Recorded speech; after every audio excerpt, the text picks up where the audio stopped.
So when I was younger, I grew up in the church, and my grandmother was a founder of a church. My aunt and uncle run a church, and but I was just brought along to church just because I was the responsibility. So Yeah.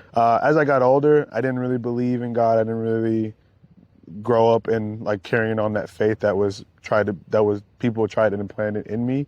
Hmm. So I remember I did Young Life for the first year, my senior year, 2018, and uh, I had went to the Young Life camp called Windy Gap, and they did a night where they turned off all the lights, all the power, and you got to sit there under the stars, and you just got to sit there and talk to God, regardless of how ridiculous it was or how stupid you felt.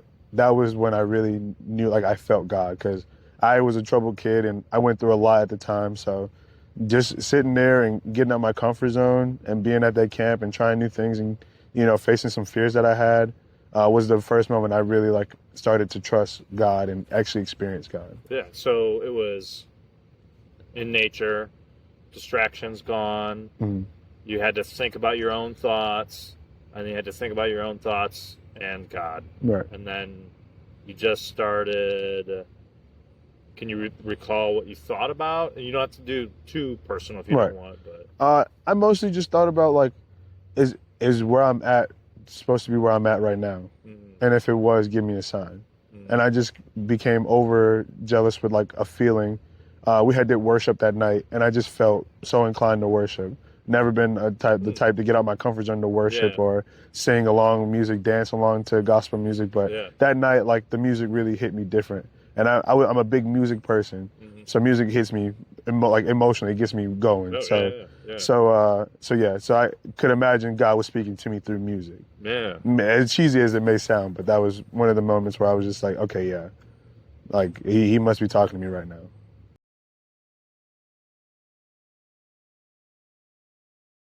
For me, at first, people always give you the generic answer like God is the creator of the world, God is the creator of my life. But like, if I really had to say, God is like abundant love and energy that you know that will never go away, that'll never stray or fall short of anything that you do. Like, regardless of how short I fall, God will always pick me up and carry me in His love, regardless of what I do to disappoint or disobey or when I mess up. So, to me, God is like never-ending, abundant love and energy.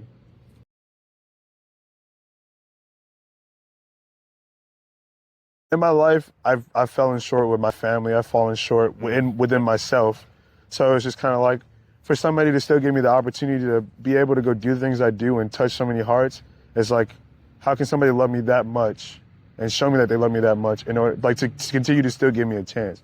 Because like you see people who you never know the reasons, but they go blind or they're homeless or yeah, but sometimes you just got to be appreciative of where you are, regardless of how much the feeling may suck of the situation you're in, but like still understand like, hey, like I'm here, still able to sleep on a nice bed or yeah, have nice clothes, eat a good meal here and there. It's like some people don't have that, and like if God can sit there and say like, yeah, I've messed up way worse than some other people have, and He still give me a chance to do good and to carry me through that, like who am I to deny His love? Who am I to deny that feeling?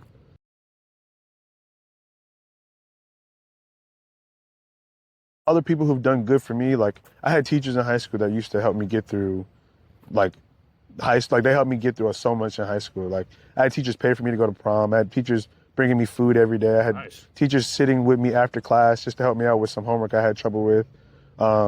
I used to be really terrible at chemistry, but my chemistry teacher would stay after school when he didn't need to. I was the only student, and he would help me out like all the time, which I think is like one of the most kindest things you can do. Take time out of your day when you can be go doing something else Yeah. just to sit there and help somebody get through something. We realize sometimes we realize God. We read about God's love in scriptures, right? Mm. But we also come to know who God is through our experiences in our life, and it sounds like you've realized that love in other people Yes. that probably may or may not have been Mm. Christian, Yeah. probably, Probably for the most part. um, but yeah, that's great. Because God is a living God Yes. that works in and through us in the world. And it sounds like you've gotten it, which is really cool.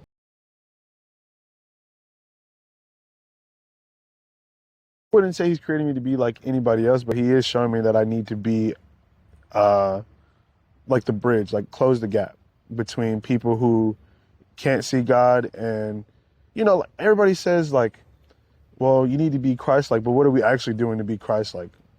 Like, what are we sacrificing for other people as Christ sacrificed for us? Like, like people would say like, would you die for somebody or would you do this? But like on a smaller scale, like, are you willing to sacrifice your last couple of dollars for somebody else to eat? Are you willing to give the shirt on your back for somebody who's close to you, or even somebody who's not close to you, somebody you just met today? If they need something, are you willing to sacrifice that for them? So, for me, that's the biggest thing. Like, I do youth ministries over the summers, and my biggest thing is jumping straight into action, regardless if I have the time or not. Like, find the time, make the time, sacrifice your time to go do something for kids that might need you, or do something for somebody else who's close to you that might need you. So that's my biggest thing. Like, that's how he's created me to be the segue, like a person to close the gap between people and showing people what it's like to be Christ-like.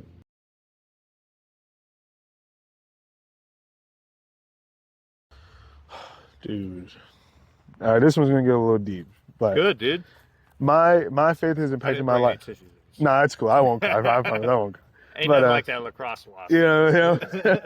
But my faith has impacted my life so much. Just I was so down bad at one point, like the thoughts of suicide, the sinning every day, the feeling utterly unworthy, unimportant, like just not wanting to be here. It was just going to that camp and people just embracing me the whole time was just like, wow, like somebody actually cares that I'm here. Somebody actually values that I'm here, and not having a good relationship with my parents at first, working on it now, still working on it to this day, but like having that outlet, like not having to be around that every day, not having to be around that drama, that trauma every day, it was like this community really got me through what I had to get through. Like this community really like saved me from myself. I was headed down a dark, wrong path until I found my faith, and then I decided I wanted to play sports and go to college and get my degrees. Now I'm on my third degree, and it's like I never would have thought. Nobody in my family ever thought I was going to be here, and they laugh about it to this day. They're like, "We never even thought you were going to make it through high school," and I was like, "That's crazy." Like to think that like my faith has really brought me this far, and half the time I still have doubts. Like I'm a human. I'm going to have doubts regardless, but it's like, do I take the leap of trust and keep going? Yeah. And that's what I have to tell myself pretty much every day. Yes. Even when it's high or even when it's low, like I carry like the faith of a mustard seed with me around all the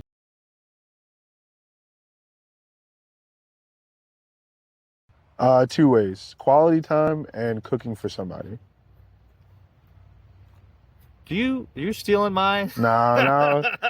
I tell like I play here on the men's lacrosse team, and we do pasta nights. And there was a time last year, and actually we just did one last weekend, where I made 2 big pans of pasta for my teammates. I didn't ask for any help. Like all I asked for them to do is like just bring some stuff so I could cook it, and then that way we all can enjoy a meal together.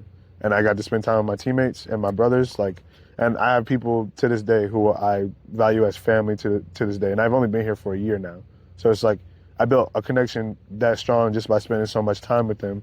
It's like I don't think anything or anyone could ever change that. Like spending quality time and having a meal with them, that's like one of the most vulnerable ways, or like those are one of the most quality ways to spend time with somebody, in my opinion.